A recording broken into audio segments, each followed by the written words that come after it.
Takkummaa jedhee isin lallabee jira noon.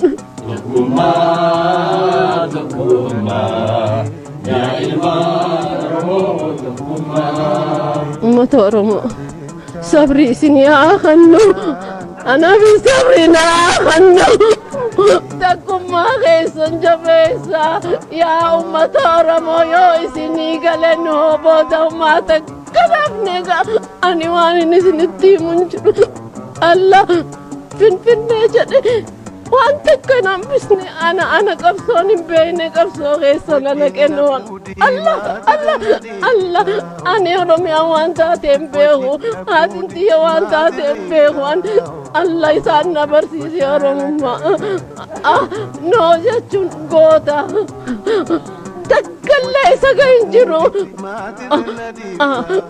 kanaafu khalaas noon isinirraa deeme anarraa deeme takkummaa isiniin jedhe lallabe jabaadhaa yaa uummata Oromoo. Kiristaana Islaamaan gargaar hin baanu. Kiristaana Islaamaan gargaar hin baanu.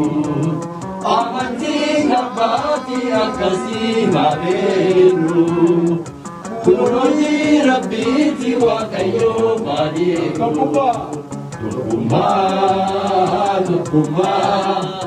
Tokkummaa yaa ilmaan Oromoo tokkummaa.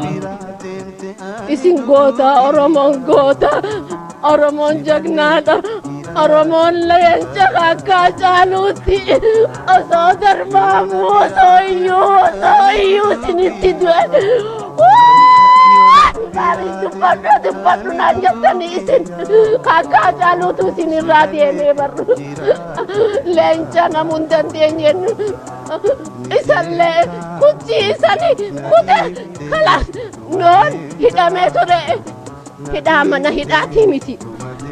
Ni hidhaniin harka miila afaan maaliif summii ture gaajachin isaan summii ture isaaf immoo summii waa'ee biyya isaa akkoo ibsumoo noon oksijiina isaarraa guutubbatu biyya isaa noonu Allah jannata isaa kan nuuf jechumutti kakkaa caalu dhabdan uummata Oromoo noo qofaami obsa isin yaa kanno way maal jedhinaan jette obboleetti xiyya kanaa ol noon Oromoo jechaatiin hin maraatee bar kutarratti Oromummaa irratti maraate kana ni beeytanii ni maraate gubadhes keessa gubadhe dabree harka isaa gube noon kiyya noomo Oromoodhaaf waan hin taane qabaanne Allah